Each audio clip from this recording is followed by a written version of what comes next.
It's been a little over 14 years since the 9/11 terrorist attacks that took place in New York, Washington, D.C., and Pennsylvania. And with each mention, each thought of that horrific day, it still stings the heart.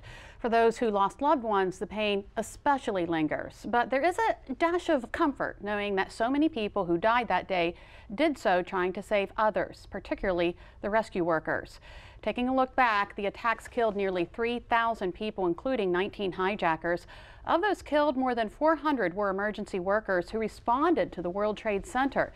That included nearly 350 firefighters, 60 police officers, and 8 emergency medical technicians and paramedics.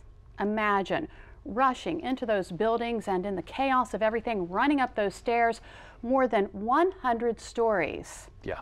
Now, responding after those events took a toll on many of the rescue workers. Soon after the attack, studies show 99% of exposed firefighters at 9/11 reported at least one new respiratory symptom. Also, many who worked at the site of the attacks were more likely to develop post-traumatic stress disorder and asthma. And that just touches on the mental and health effects. Years after the tragic event, the focus shifts to helping the families affected and honoring those who gave their lives. Countless memorials have been built across the country, including right here on Delmarva. The Ocean City Firefighters Memorial has an entire section dedicated to the firefighters who died on that day. They even have a piece of steel from the World Trade Centers on display. Now, besides memorials each year, countless events are held to honor the heroes, some of which take quite a bit of conditioning to participate in. The 9/11 Memorial Stair Climb has people walk or climb the equivalent of those 110 stories of the World Trade Center. And that's exactly what will be taking place in Ocean City this weekend. That's where we find Delmarva Life's Sean Stryker. So, Sean, we understand that you gave that hike an effort yourself. How'd that go? Yeah, hey guys, it went better than expected. As you can see, I'm on the top of the Pyramid Condominiums in Ocean City in full firefighters gear. Well, I did it in full gear because, well, I guess I like to make things hard on myself. You're gonna get to see my journey up here in just a second. First, I wanna introduce you to Jay Jester, the president of the Delmarva Emerald Society. You guys put on the 9/11 Memorial Stair Walk. How you doing, Jay? Outstanding, how you doing? I'm all right. So tell me the idea behind this walk. This all started about 10 years ago with some gentlemen in Colorado that wanted to get together and honor the 343 firefighters that lost their lives on 9/11 from the Fire Department of New York. And they did 110 stories. Now, there's not a 110-story building in Colorado, so they had to do it a number of times in order to get 110 flights. And they raised money for the Firefighters Fund up there in New York.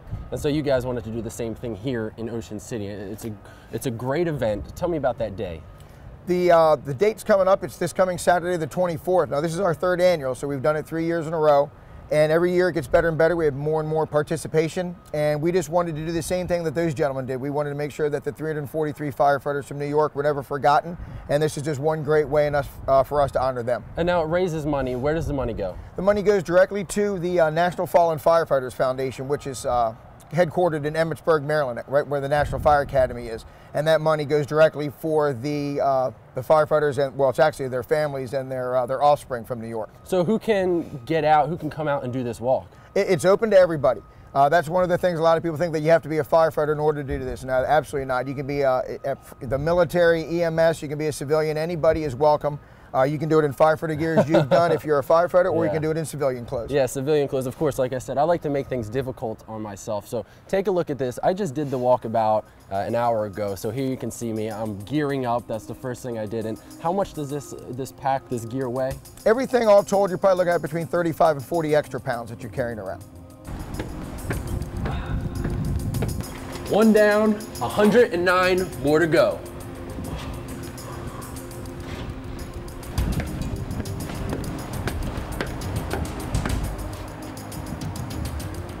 We're just taking a break.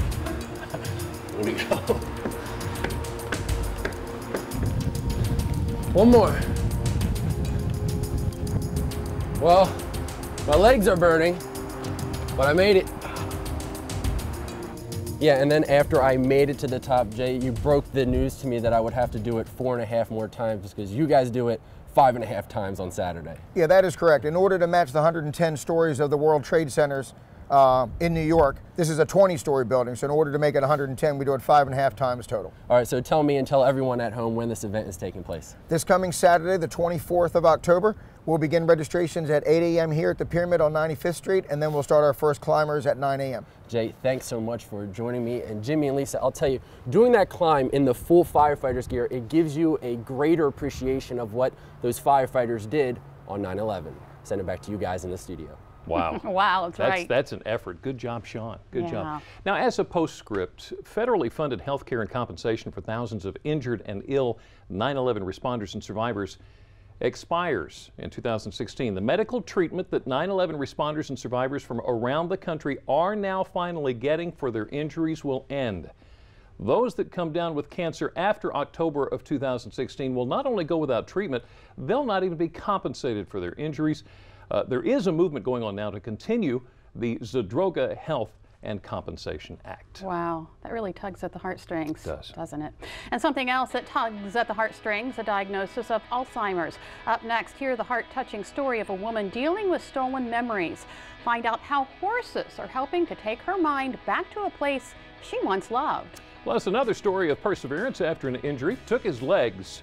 You'd think one Army specialist would never be able to enjoy his hobby of hunting again. Well, guess what? Think again. You're going to hear how he pushed through and found joy once again. Delmarva Life will be right back.